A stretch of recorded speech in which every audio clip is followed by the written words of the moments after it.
Philly, Philly, Philly. So, if you've been tuned in to Philly, to the music scene, everything that's going on in the city, these last couple of weeks, I say month or so, it's just been a whole circus. From old friends splitting ways to almost every drill artist in the city being incarcerated to two SEPTA shootings in the same week. Inmates breaking out of jail. Was like the city is just at its most turned than ever. So while all this is going on, of course, one of Philly's most known, most comical, most original, I gotta say, always coming up with the craziest flies lingo and just the bid. I say Philly's top bid, Quilly, decides to link up with the top blogger in the world, DJ Academics, as they team up and prepare to attempt to take down Meek Mill. Not only one of Philadelphia's most legendary to ever do it, but a staple in the game.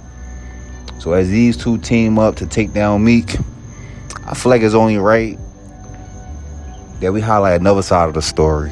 If you haven't, make sure y'all go tune in and check out the old Quilly and Meek beefs that we already broke down. Especially since, other guys that's trying to ride the wave, but for sure, they never gonna care how we gonna carry it, because they don't be in the same mix that we be in. So I ain't gonna lie, I remember like a while, like before I really started doing this camera, talking to Dot, and I was one of the niggas that used to argue like, no, Quilly this, he that, he damn near as hot as Meek. And I'm like, I never understood like why Quilly ain't make it. Like, what is stopping him? And I would always ask, like, damn, why Quilly ain't make it? Like, what's stopping him? What's holding him back? Like, what's going on? Is he being blackballed? Is Meek blackballing him? Meek hating on him? I was one of them guys, and Dot just simply said, you ain't never meet Quilly? He said, you gonna see, bro. Quill, he just like a cornball. And I'm like, huh? I'm like, come on. I'm like, no, bro. Like, Quill seemed like he be, you know what I'm saying? He seemed like he really a live wire. Like, he be with the shit to, But as years down the line, as I started to meet Quill, behind the scenes and talk to him in conversations and things like that, just kept bumping into him, I started to see piece by piece everything Dot meant. I'm going to take y'all back to the history, and I don't want y'all to take this as I'm just breaking down Quilly or I'm a Quilly hater. Bro, Quilly is hot, bro. You feel me? From the Lost and Turned Out, that's one of my favorite tracks, the original John. You feel me? I'm talking about she'll let you, for a couple of dollars you can bag up and roll out. Like, yeah, I really bang with Quill. It's just the music, you feel me? But the other shit is just like, so I want every artist to take notes and really understand. See, it's a difference between having views and having motion. Even Gilly said it a couple times. Like, it's guys that it's these guys that got millions of followers for nothing. Social media, the game up because they made a bunch of famous nobodies. What you mean by that? Let me ask you. What you mean by that? Okay, prime example. Like, not that like I'm shitting on nobody or nothing. Nah. But what I'm saying is like the kid, what was his name? Welvin. I don't know who the fuck that is. Who's well? He had millions of followers. The kid that y'all know him if y'all see him. What's the light-skinned kid that used to be singing all the songs and shit? Ice JJ Fish. I don't know who the fuck that is. Man, you know these motherfuckers. People love that dumb shit. And you're making niggas famous that didn't do nothing, didn't put no work in. Oh, I see what you're saying. Yeah, I get what you're saying. I get what you're saying now. I get what you're saying. You didn't put no fucking work in, bro. Your shit, you did something that went viral. Now you got millions of followers. But look at it like this too, though. Look at it like See, Quilly definitely always been a hot artist, but his credibility as a businessman, just as a person, is just poop. And it's things that he'd admitted himself, from just doing bad business, from backdooring people, from stealing money from your camp, from just a numerous of things. So when you got I don't want to say jumped, but I don't want to say beat up, but when you got jumped in the studio with the Montclair jacket on and all that, what was that about? that was about, man, truthfully, because nobody know, that was about me taking some paper, man. That was about, me hitting a lick. Wow, on your own people? On a dishonorable tip on my behalf, man. When you develop a reputation for just being a nut and doing slime stuff, it affects you in the business world. So every artist, I'm gonna highlight some stuff, take notes, and let's try to learn from the mistakes that Quilly made so the next generation can actually make some money off of their talent instead of just chasing another man's name for 10 years. Like tip, but I'm illy though. Silly milkshakes. Meek Mill's lukewarm. I'm hot as shit on top. You decide to a rat, you the cop. Is it 24 from Berks to South Philly? Shoes a block. Let's get that out there, man. That was something disloyal that I did. You understand what I'm saying? Behind closed doors, and it's all over with now. I don't really want to, bring up any names on the situation because I'm out the contract with that whole label. To take it back, everybody know Quilly, mostly known from Haynes Street, etc., etc. The first introduction of Quilly for real was like him and Cheek Raw had a relationship. This one, like, Cheek was like doing this thing, one of the hottest artists in the city, like Too Raw for the Streets days, a little bit before Headshot for real. So the first thing I'm gonna highlight to artists, don't be a squad hopper, you feel me? Like, I understand, things, people go through some things, but just understand, like, try to stay down with the guys that you come up with, or better yet, make sure you don't just try to join somebody because they popping for real, and develop your own motion. Because Quilly started with Cheek Raw, and then you start messing with Head. So that alone is like, you feel me? You know how it is. It's political, and then people gonna look at you a little, you saying. So to move on, it's like him and Cheek fell out, things like that. Then he started messing with Head. So, he getting in his bag, you feel me? Like, Quilly always been hot. Let's just get this straight, bro. I'm not a hater, bro. Like, you feel me? Quilly always been hot. He always could rap, always had crazy bars, you feel me? But what a lot of artists don't focus on is the other things, you feel me? It's the reason why OT7 Kwani is like, he got maybe the least amount of songs, but he kind of like, in a way, he leading the way for a lot of the new artists for real, because it's two parts. It's the music business. So just to get back to Quill, then he started messing with Head. We all seen how that was. That was a crazy fallout. And it's crazy. What make it even worse is these two guys was teaming up for real against Meek. So it was like throughout his whole career for real, your goal been damn near like to compete with Meek and to, like, you know what I'm saying, even when it come down to the name, just in the city, Meek was the first one known. Well, that's another story, and I'm gonna get on that. But Meek probably was the most popular one, with the Mills at the end of his name. And then it's like Quilly Mill, so you was kind of already in competition from the beginning. So then the situation with him and Head fall out. Head like an hour. Nigga, I don't give a about you fucking my baby mom, nigga. You got knocked the out on your block, nigga. Like, I don't these bitches, dog. At the end of the day, like, I'm gonna call you back in like 20 minutes. What was that shit? Makeup for that fucking priceless CD? Like, how did this whole shit start though? Cause I told him priceless was ass. I said you on there. This what I said on Twitter. I said you on there singing on every joint. You talking about eating ass on every joint. There's auto-tune on every joint, and you took Meek hook.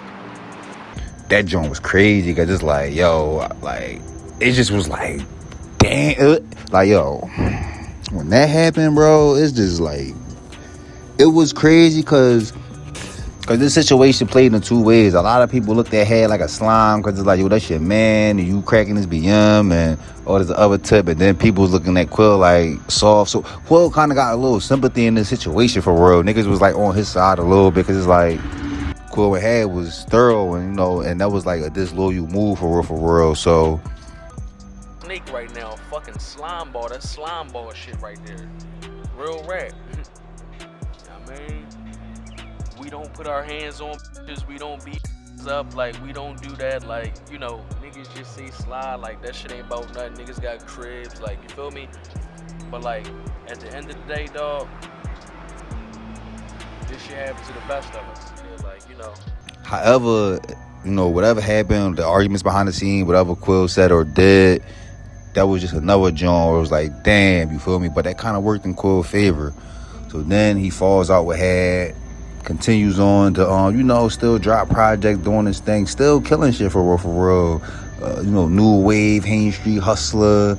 He was just bombing shit for real. It was like, and then that's when the situation, I think, was that, yeah, like the situation had happened with Had, the punch, and then Had kind of motion was like, you know what I'm saying, dropping a little bit, but Quill was just full force, just dropping shit for real. He had shit in the chokehold for real. The whole Uptown, like, real rat, he made it cool to be from Germantown. I don't want to say like that, no disrespect, because like, saying, but Quill was carrying it, bro, you feel me? He always was one of the top for real. So it was like, I knew he had multiple situations where people was asking to trying to put some money behind him, but it's just like, why Quilly never made it? So the beef with me, like I said, check out the beef breakdown, because I already got into this, and I'm a update it. I'm gonna bring y'all some more information and all that, but I don't want to highlight this because that's known. Everybody know he fell out with me. Then we gonna move on to you being an old head, and as far as embracing the new youngins and things like that.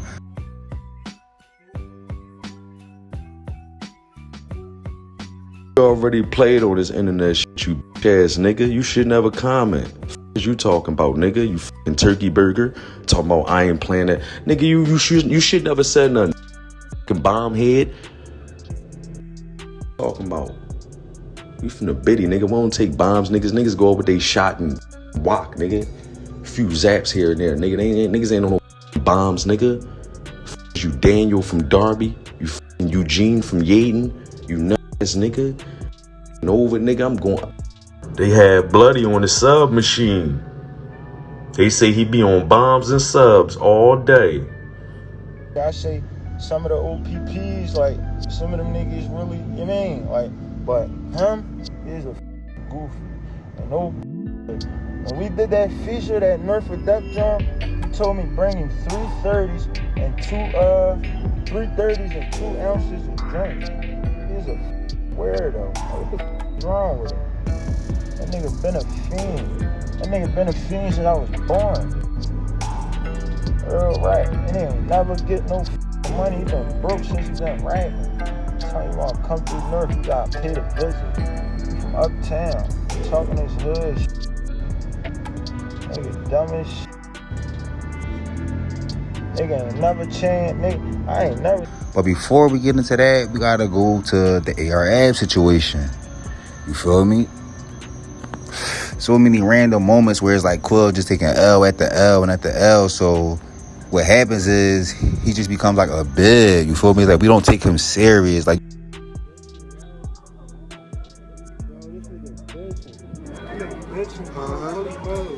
Quilly Never, the real Quilly. Entertaining as hell. You go live, get millions of views. But the shows, like, where's the shows at? When are you selling out the TLA? When are you going on tour? When are you linking up with rappers from other cities? When is you becoming a real artist? You feel me? Where's the merch? Like, you got all the potential because the teeth and palms, up dummy is like all you know what I'm saying? But it's like, where's the business? You feel me? Where's your team, your producers?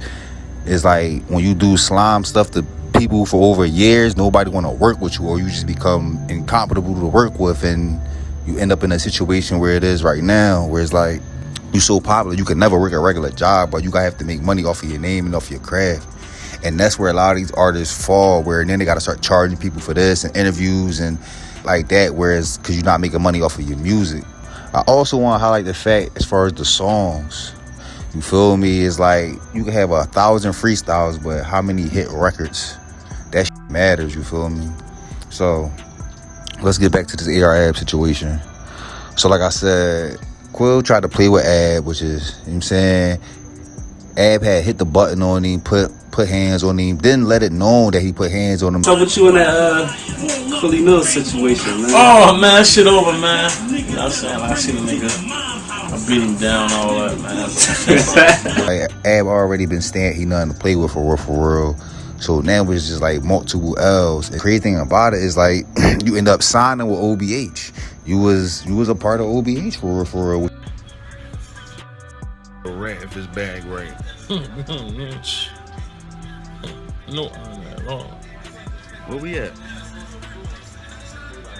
We on my block, man. We down north. We got Quilly in the trenches. How many guns you seen, Quilly? How many straps you seen? Endless. We let this shit for Baghdad. We let this shit. Which is a crazy business move by Ab, a super play. And that joint really probably could have worked out because you know, Ab would have had, like, you would have had back in the city. And Ab and Quilly, y'all both had a crazy name where it's like, if y'all just had some hit records, you know, OBH, it could have been like a good joint. But it's like, so now it's just like, that's three groups. It's Cheek Raw, Joey Jihad, OBH. You feel me? So that situation where Ab fell out, Quill back on his own, then he get like shot or something. It was just all types of crazy stuff just going back and forth. So I also want to highlight something that was crazy where you fell out from niggas from your block. Now we all know I run Hain Street, nigga. Fuck you niggas talking about. Niggas know what's up. Niggas don't pull up and come see you. Nigga, they call bang when they uptown, nigga. Quill whole career to be, you know, repping Hain Street, etc., etc. And especially from somebody who not from that part of the city, you know, we don't know what that is. We just know, Hain Street, Quilly, yada yada. So when guys from your block start, you know, making it clear about the slime stuff that you was doing, Don't nobody know y'all niggas. Can't nobody say, oh yeah, I got money with him. We made a play. We did this. No, I seen that nigga out Miami, out anywhere. You keep talking about Calabasas. You never been there, bro. You keep talking about that. Why you think these niggas won't sign me? Big everything, big money, nigga. You keep talking about you walk around with a dub on you. Nigga, you been wearing that same Montclair jacket for 5 years. You done wore that after you done got maced in it. That been through more wars than you. For all them young niggas out there, you got homie and y'all catch a case. All that, you ain't got no record and he a convicted. No, that, cause these niggas gonna get like him. On deck, gave that nigga 20,000. He walked around with that shit for a week. I pled guilty for this, nigga. I had one of the best lawyers in Philly at the time, nigga. kind of clear the air and expose you. And then it was hold up, bro. See, that's why I say, bro, y'all artists, just take notes, bro, cause the real life and its entertainment, they separate worlds, but you gotta have balance in your real life or you're never gonna be successful in this entertainment worlds. Cause then it was another situation where it's like your baby mom got exposed again. So it's like, that was just crazy. So it's like, you just looking like a nut. It's like, you ain't taking care home. You doing nut shit. Your baby mom out here looking crazy because you obviously ain't taking care of home. So all this adds up to like, it's just a bad joint overall, you feel me? And as an artist, you are a public figure, you feel me? You sign up for this. Once you a public figure, you give your rights away for people to talk about you and gossip because that's what come with it. So now we're gonna get to the new generation and we're gonna talk about that controversy. So even as the new artists making their way, you know, instead of kind of reaching out and doing songs and staying relevant and just networking and showing them the game a little bit, Quill kind of like to antagonize these new artists and things like that. Baby Yoda, you was trying to grab a fucking quarter pound, nigga. Talking about your plug like Baby Yoda. You ain't grabbing nothing, nigga. You try to grab 4 circles, nigga. I blow that, nigga. I blow that shit one session.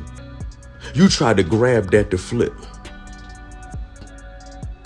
Y'all niggas is on cups. Now, as we move on to the new generation, 2023, 2024 and all that, we got OT7 Kwani, Leaf War, everybody popping. And Quilly is falling out with them for real. You feel me? Just trying to stay relevant, attacking them, things like that. So it's like, it just looked nutty for real. Don't get me wrong. It's definitely entertaining. But it's about having motion and not views, you feel me? It's about being able to throw a show. It's about being able to sell merch. You feel me? Now, it's a lot of stuff I left out. I didn't even talk about the Batcave situation and a bunch of other stuff that just should be left off because everything ain't, you feel me? Like I said, I I don't really have no personal beef towards Quilly. I really actually am a fan of his work. It's just, I feel like artists should learn from the mistakes. And a lot of artists just being from Philly, a lot of times we just don't know or understand the game. So my advice to Quilly, truthfully, you a legend, bro. You feel me? When it comes to spitters and just the ones who did it in Philly, they can't leave you out when it comes to bars. But it's like a lot of people don't want to associate themselves with you because of the controversy. You feel me? So I feel like Quilly will do great as a ghostwriter. You feel me? Getting paid off of writing these hits for a lot of these artists who need a little sauce and kind of just making his way through that. And if he able to clean up his image, you feel me, embrace Meek a little bit, then who knows? You feel me? It just would be a good look. But I feel like just the way this going, this academic interview is just about to divide the city for real, for real. So, you know, every artist, load up, get some music ready, and drop as we get this moment and just understand everything that's going on.